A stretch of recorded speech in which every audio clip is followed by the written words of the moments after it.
Hi everyone, it's Niamh here and welcome to my art journaling channel. Today we're going to be playing with a couple of very cute bears to make movable parts in your art journal. So I'm starting off with a page in my journal that I'd originally added some extra colour. It was sort of leftovers, and it was using the Dina Wakley gloss sprays watered down a little bit, so it kind of gave a sort of watercolory effect. I just wanted a bit more texture in the background, so I grabbed out this very dirty stencil and some sort of very light coloured paints just to give a sort of impression in the background of leaves. So I had these bears and I was going to stamp them straight in the background, but I wanted to have some different coloured backgrounds that had a bit of a contrast.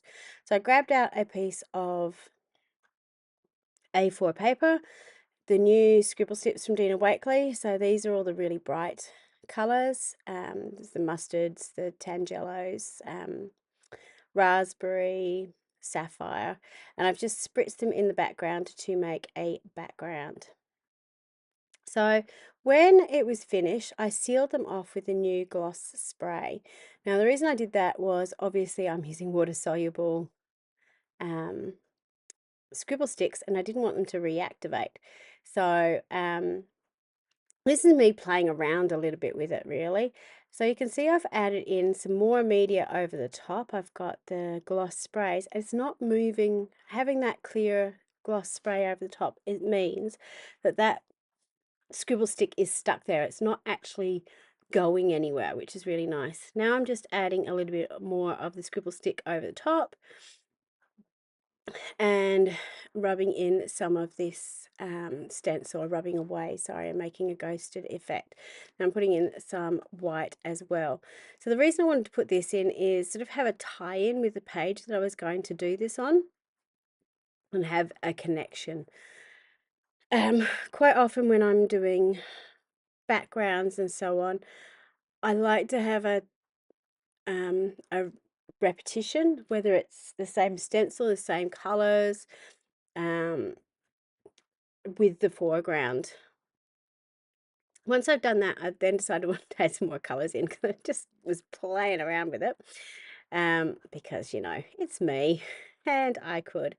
And I'm popping in some more of the gloss sprays. Now you'll notice where I've actually stenciled on, uh, it acts as a little bit of a resist, which is really nice. While I've covered up a lot of the background, you can still see those original scribble sticks in the background. They haven't actually moved anywhere. So that clear spray is quite strong in what it does. Once I'd finished drying it all off, then I went crazy stamping the new bear stamps all over. But before I did that, I went in with the squared up stamps and stamped a little bit of texture as well, using the archival inks. So I just wanted to make sure that everything was permanent. It wasn't going to move anywhere. So the archival inks are my go-to.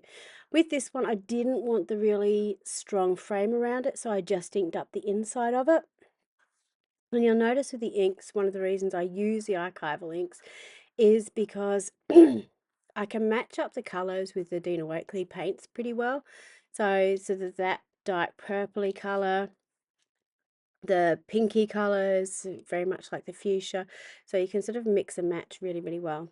So now I'm just going in with this matrix background and just stamping these bears all over. I wanted to make as much use of the page as possible to cut out all the bits and pieces. So where I could fit something in, I would do that. And then I'm just cutting out all my bits and pieces. Now I don't do this very often with stamped images, but it is a really handy thing to do, just in the fact that you've got all these images that you can then go and use afterwards. I did know I wanted to have some moving parts, which is why I stamped out the larger bears and the smaller individual heads, but I just, because I could, I filled up the page with all the images and cut them out. The great thing about these little bears are they're really simple shapes to cut out, so it really doesn't take you long to fussy cut all around them. So once I'd finished, you can see I have got my bears, and I have stuck them, or I haven't stuck them down at all, but I've sort of matched up a body and a head. So what I'm doing, and unfortunately because it's off screen, you can't really see it very well, is I have cut a little bit of a piece of paper, and I have put a what do you call it, split pin through it. The reason I did that was I didn't want to put the split pin through the front of the bear's head, so I've created a false back and stuck that down the page and put the split pin through that.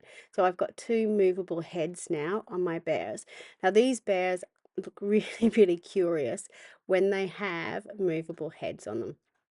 You'll notice I then cut the arms up a little bit too, because I want to tuck a little tag underneath it.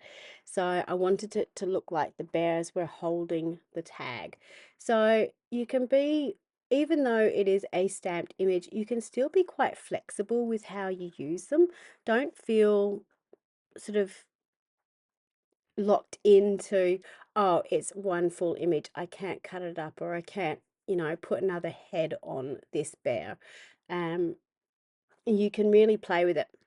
The reason I came up with this page was actually from the page on the left hand side. I had the bear, the short bear there, and I actually put the head to one side, an additional head. I thought, oh, I could actually make these move, which is why I came up with it. So you can see here that with that split pin now, I can really get those heads to move quite a way. So again, just with an extra piece of paper behind the cutout head, put the split pin through, and then put it through the real bear's head. Really, really simple way to get movable elements onto your page. Thanks so much for watching. Until next time, bye for now.